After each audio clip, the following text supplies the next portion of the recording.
মধ্যরাত থেকে টানা বৃষ্টি আর ঝোড়ো বাতাসের কারণে দুর্ভোগে পড়েছেন রাজধানীবাসী। সকাল হতেই রাজধানীর বিভিন্ন সড়কে দেখা দেয় জলাবদ্ধতা। কোথাও কোথাও হাঁটু সমান পানি জমে ধীর গতিতে চলতে থাকে যানবাহন। সপ্তাহের প্রথম কর্মদিবসে অফিসমুখ মানুষ পড়ে চরম ভোগান্তিতে। পানি জমে যানবাহনের গতি কমে যাওয়ায় গুরুত্বপূর্ণ সড়ক ও মোড়গুলোতে সৃষ্টি হয় দীর্ঘ যানজট। এদিকে দমকা হাওয়ায় রাজধানীর বিভিন্ন এলাকায় গাছ উপড়ে পড়ে ব্যাহত হয়েছে যান চলাচল। ভোগান্তিতে পড়েছেন পথচারী, যাত্রী ও কর্মজীবী মানুষ।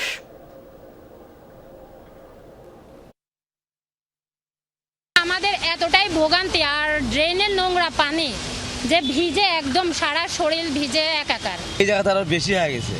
এই জায়গাতে কি নামা বেশি, এই জায়গার পানি কি এক হাঁটু পানি হয়ে গেছে। সামান্য বৃষ্টি হলে যে পানিগুলা জমে যায়, এগুলো তাড়াতাড়ি দ্রুত যেন নিষ্কাশনের ব্যবস্থা হয়।